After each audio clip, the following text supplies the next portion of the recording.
What's going on, world? It's your boy Gemini Brown here, back with another episode of Nalo Kicking Knowledge. Today, we'll be talking about the moon in Gemini and what it's like to have the moon in Gemini in your astrological natal chart. So, let's get into it. What is the moon? The moon represents our mother. It is our emotional way of relating, how we nurture others and want to be nurtured in return. It corresponds to the fourth house, our family, our roots, and overall emotional nature. Gemini is the sign of duality, learning, teaching, curiosity, so many things. So the first thing you need to know about the moon in Gemini is that this moon is being ruled by Mercury, the planet of communication, logic, the analytical mind.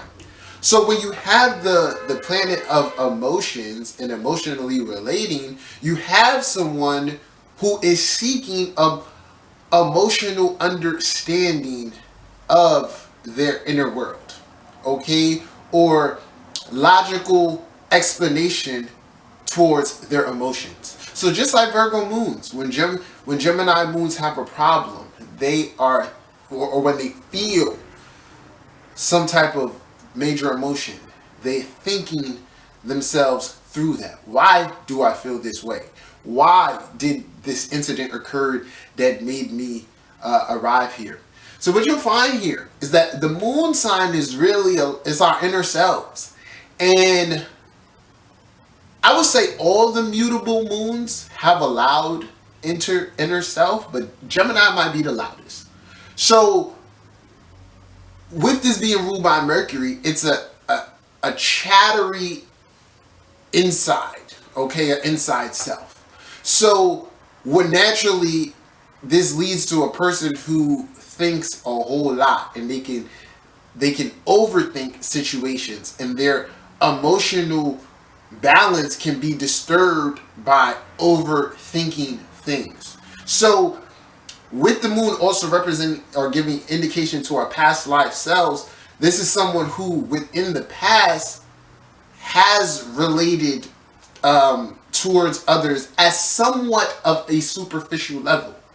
However, I will say this, so you'll have the two people, you'll have people who aren't really naturally emotional, and they're learning how to be a little bit more emotionally sensitive. Now, the rest of the chart and how things play out is going to give you an indicator towards that. So with this example that I'm using, if the person is lacking any personal planets in water, this is going to further prove that point. But then you have another person who is emotionally in tune, is very emotional, and they incarnate with a Gemini moon because it's still that need to have understanding of the emotional situation, but rather because it's a mutable sign, you're adjusting towards how you relate, okay? Or you're flexible within that. So early in your life, you can be very, emotional or not have emotional understanding or control, and then as you get older, that matures and you gain greater mastery. Or the opposite occurs where in time you become more emotionally in tune, right? But for this second example, this is more so with a person who is gonna have like this moon position in the fourth house, the eighth house, the 12th house, which are natural water houses, or if Mercury is deposited in some type of water sign, okay? So emotional understanding overall. But once again, you got to know what to apply logic to and what to just feel. And for a lot of Gemini moon people, particularly the guys, you got to feel. And I would say this position can come off emotionally insensitive because of the logical orientation. I've seen it more so with the guys. So guys, seek to relate towards others more. Gemini moon, though, is that person, like, with their loved ones, they're going to talk them through it. So if you're romantically involved with them, or a close family member, These are the people that you go to when you have a problem. They can offer great advice. So Gemini Moon people, when it's great to analyze others' issues, and through that you gain greater understanding of your own. But when it comes to yours, it's a fine line. Don't analyze as much as you would another. Sometimes you got to focus on feeling. All right. So, like I said, this position has a very restless mind. Mercury is also connected towards the nervous system. So naturally, there's a lot of nervous energy. And this is going to bring me to the next point about Gemini.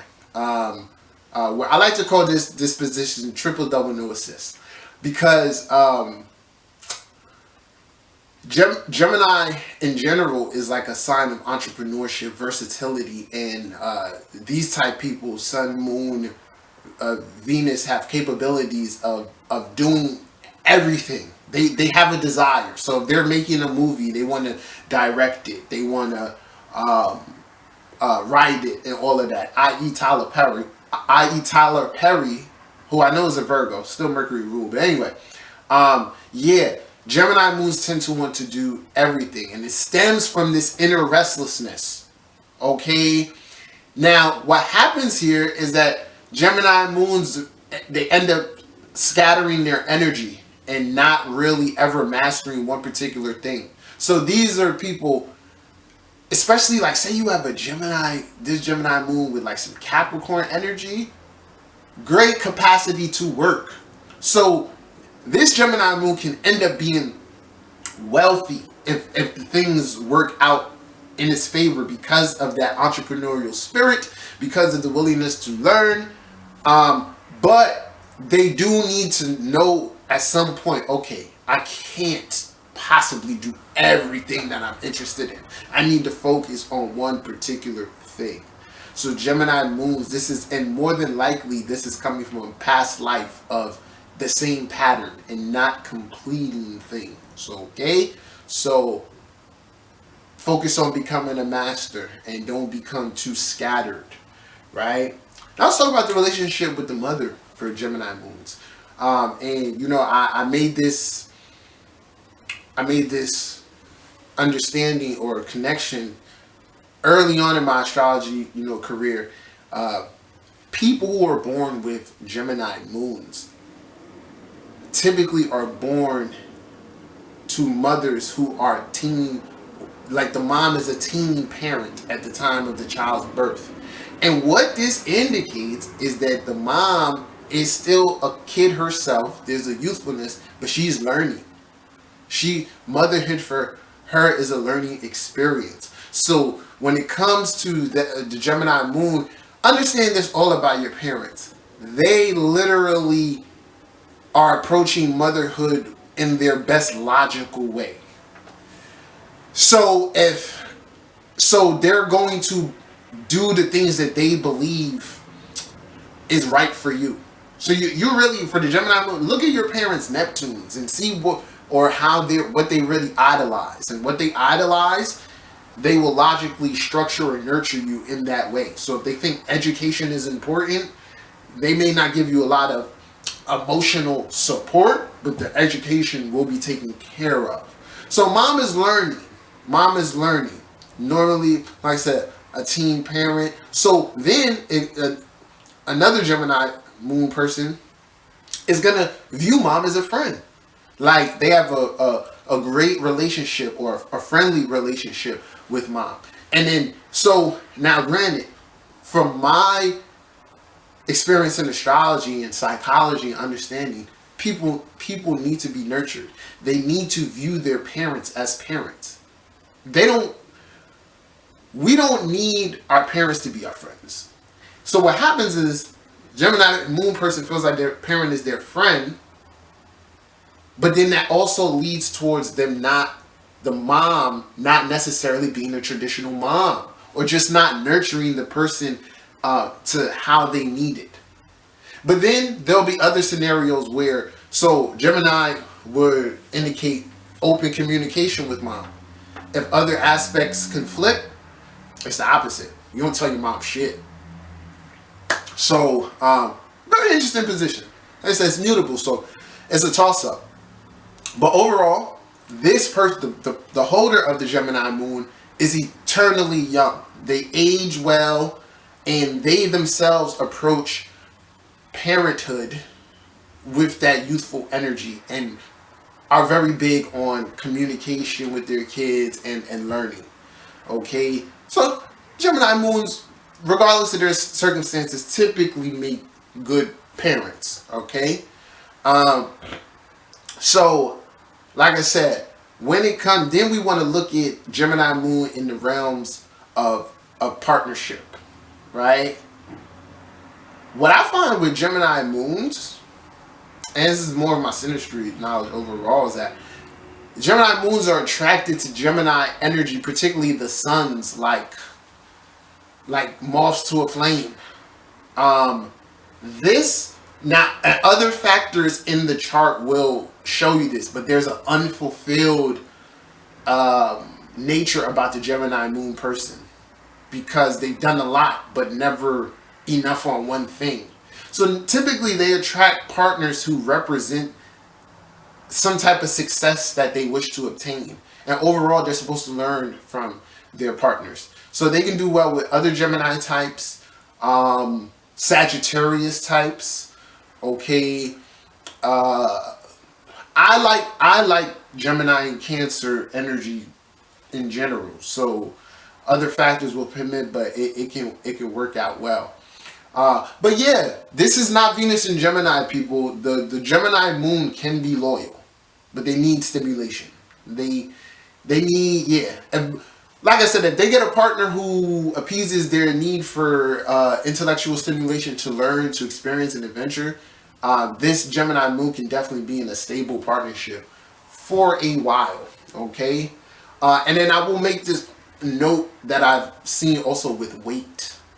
Because the moon does have a degree of influence over the physical body. I find that the women with this position, their weight naturally just fluctuates. Okay, so they can look really different at various times in their life. The men, for the most part, don't really gain weight. They maintain that slim, slender kind of build, but different factors will contribute.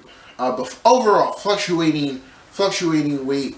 And then the big advice for you guys is to meditate, slow your mind down. Like, all of this is easier said than done.